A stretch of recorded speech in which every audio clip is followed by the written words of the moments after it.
Vamos con el último tema de normalización democrática en España, integración en Europa. Vamos a ver el último capítulo de la historia de España, este capítulo que trajo la democracia a nuestro país.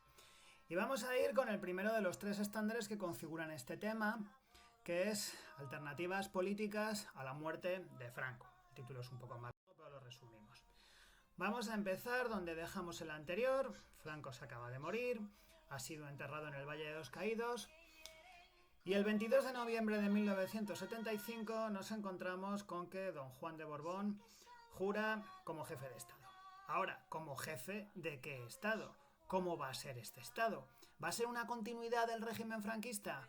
¿O, como espera mucha gente en España y espera la mayor parte de la comunidad internacional, va a evolucionar hasta hacia un régimen democrático asimilable al que hay en la mayor parte de los países de Europa Occidental? Por lo pronto, Juan Carlos, en su discurso, un discurso muy medido, en el que no hay nada dejado al azar, desde la última de sus palabras hasta el vestido de la reina, declara su voluntad de ser rey de todos los españoles. Este mensaje por sí solo ya supera el frentismo que había presidido el franquismo, en el cual se hablaba de las dos Españas, la de los buenos y la de los otros, la de los malos que se encontraban en el exilio o que habían sido derrotados en la guerra.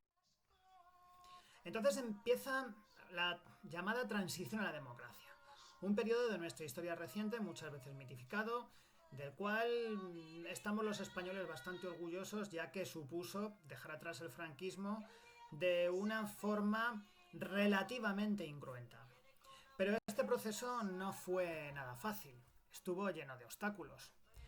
Hubo obstáculos que no tenían que ver esencialmente con la realidad española, como era la crisis económica.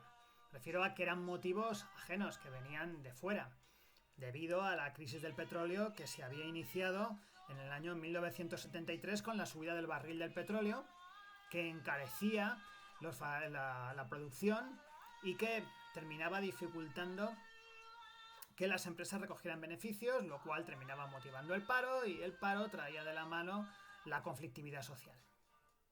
Por otro lado estaba la pervivencia del franquismo. Está claro que en nuestro país había múltiples sectores que no querían que nada cambiase. Algunos pues por conservadurismo, otros pues porque su ideología estaba fuertemente enraizada en el régimen o porque habían disfrutado de una situación de privilegio que no querían abandonar con la democracia. No eran muchos, pero sí que podían ser significativos, sobre todo por su presencia en el ejército.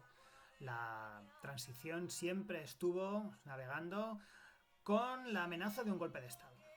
Y frente a esto estaba otro tipo de violencia, una violencia que era practicada en su mayor parte por la oposición al régimen anterior, es decir, grupos terroristas que no terminaban de ver en la nueva o en la incipiente democracia una ruptura con el franquismo y que querían acabar con los restos del mismo. Algunos fueron desapareciendo, como el FRAP y el Grapo, y otros se mantuvieron hasta el siglo XXI, como es el caso de ETA.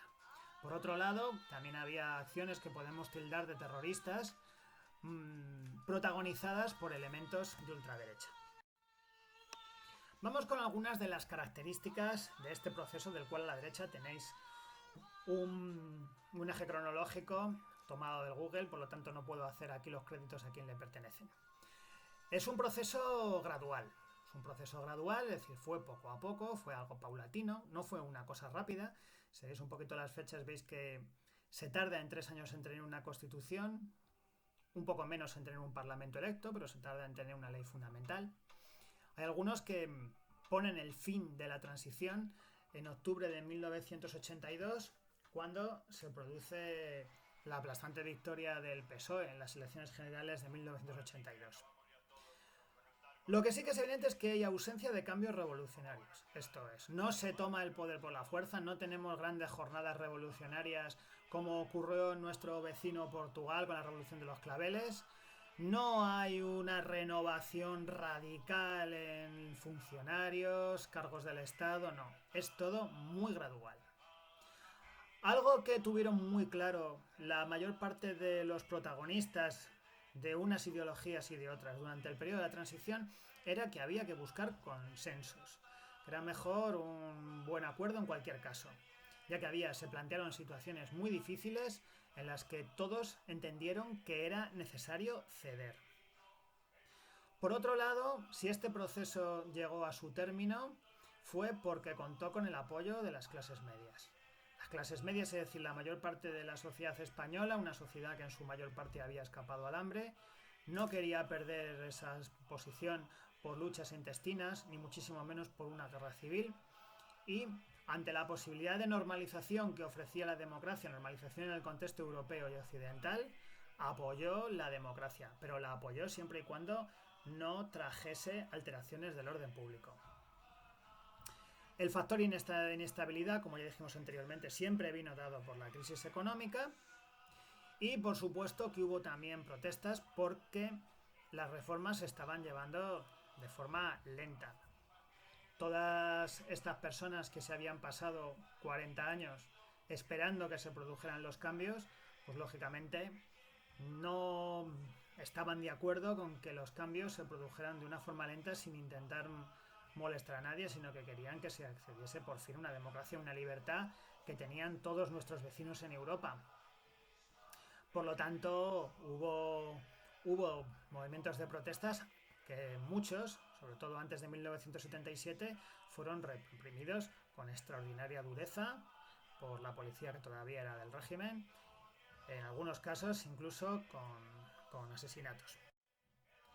Aquí podéis ver imágenes de protestas y represión de la transición que fueron bastante fuertes en toda España. Especialmente importantes fueron las del 6 de marzo de 1976 en Vitoria, creo que fueron 6 muertos, pero muertos hubo en muchas partes de España y no están aclarados. Ahí tenéis un artículo del País que habla en el libro de la transición sangrienta de Mariano Sánchez Soler.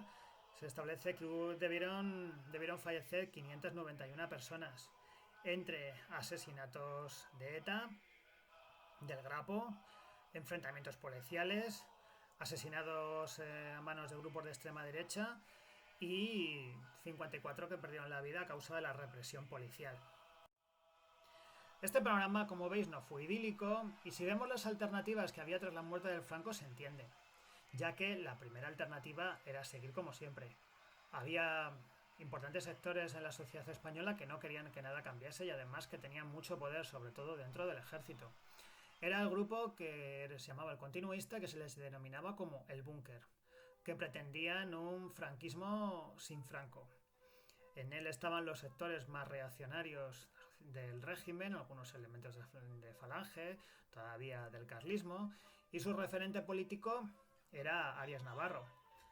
Puede parecer que Arias Navarro podía haber sido un reformista, porque parecía que cuando llegó al poder en lugar de Carrero Blanco, tras la muerte de Carrero Blanco, tuvo el famoso espíritu del 12 de febrero, pero él mismo hizo un discurso en el que se encargó de aclarar que él el único 12 de febrero que conocía era el del 18 de julio y era el único espíritu que para él era relevante, con lo cual dejaba claro que no pensaba moverse en nada de sus posiciones. De todas formas, estos no tenían mucha posibilidad. Después de la muerte de Carrero Blanco estaba claro que el continuismo del franquismo estaba seriamente comprometido. La otra alternativa tras la muerte de Franco era la ruptura, una ruptura total que trajera la democracia por la vía rápida. Pretendían sustituir la dictadura por una verdadera democracia de forma rápida, sin ningún tipo de componendas que podían ser entendidas por ellos, y exigían la disolución inmediata de las instituciones franquistas, por ejemplo de las Cortes, del Tribunal de Orden Público, y que fueran sustituidas por un gobierno provisional. Algo que si recordáis todas las revoluciones que hemos estado estudiando durante el siglo XIX o el propio advenimiento de la Segunda República en 1931, era el proceso habitual, ese típico gobierno provisional que se encargaba de pilotar las reformas para un tránsito de un régimen conservador hacia otro régimen con unas libertades más amplias. Se quería repetir ese esquema que hacía mucho tiempo que no se aplicaba. Esta oposición rupturista estaba formada sobre todo por las dos fuerzas más importantes, sobre todo la que más había luchado durante el franquismo dentro y fuera de España, que era el Partido Comunista de España, que componía la Junta Democrática Española y que se aglutinaba detrás de un político importantísimo en la transición, que era Santiago Carrillo. Por otro lado se encontraba la Plataforma de Convergencia Democrática, que se aglutinaba alrededor del PSOE. Estos tienen un líder reciente, que ya le conocemos, del final del franquismo, que es Felipe González. Ambas plataformas, la Junta y la plataforma, se van a unir formando lo que se denominó popularmente como la Platajunta, o como era su nombre político, es Coordinación Democrática.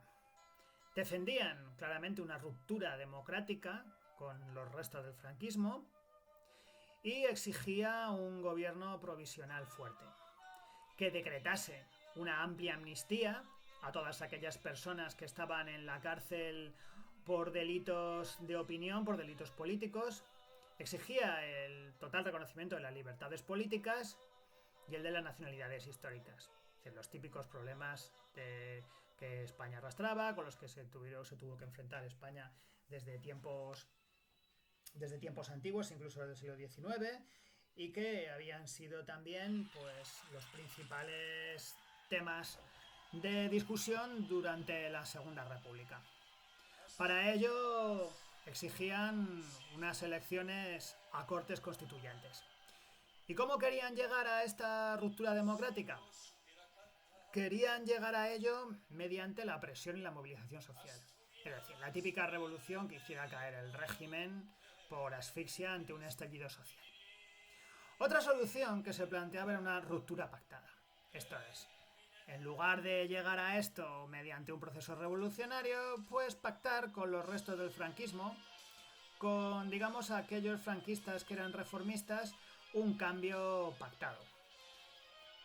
Y lo que ocurrió finalmente fue que la que triunfó fue la reforma. ¿Quién se va a encargar de pilotar esta reforma? Pues vamos a ver. La reforma es que el régimen se reforma a sí mismo. ¿Y quiénes son los que lo van a pilotar? Pues una serie de políticos que quieren renovar el franquismo, que se dan cuenta que el franquismo ya no puede seguir, que es algo absolutamente anacrónico y que hay que iniciar una serie de reformas. Obviamente la cabeza visible de este movimiento va a ser el propio jefe del Estado, Juan Carlos de Borbón, que en julio de 1976, es decir, 7 meses después de la muerte de Franco, va a conseguir la dimisión de Arias Navarro, ya que en un discurso en el Parlamento americano, el cual fue en viaje de Estado, vino a decir que el presidente era un completo desastre. Obviamente, en esta tesitura, pues era completamente imposible que Arias Navarro pudiera seguir siendo presidente de España. Arias Navarro estaba muy vinculado al búnker y era evidente que no iba a iniciar ninguna serie de reformas. Arias Navarro seguía haciendo ceremonias pseudofascistas en las que se cantaba el cara al sol siendo presidente del gobierno, con lo cual era evidente que estaba amortizado políticamente, ya no podía más. En estas circunstancias el rey toma una decisión inédita que nadie se esperaba, y era que coge un franquista moderado, sin demasiada importancia, que se llama Adolfo Suárez y era de Cebreros, en Ávila. Era un hombre relativamente poco conocido y quizá por eso fue por lo que fue elegido, para que no le hiciera sombra quizá porque el hecho de que no estuviera vinculado a ninguna familia importante le restaba posibles detractores, quién sabe. El caso es que era alguien que era director del movimiento, por lo tanto era alguien bastante vinculado al régimen en el que había medrado para hacer política, pero representaba al sector reformista. Era claramente partidario del tránsito a la democracia.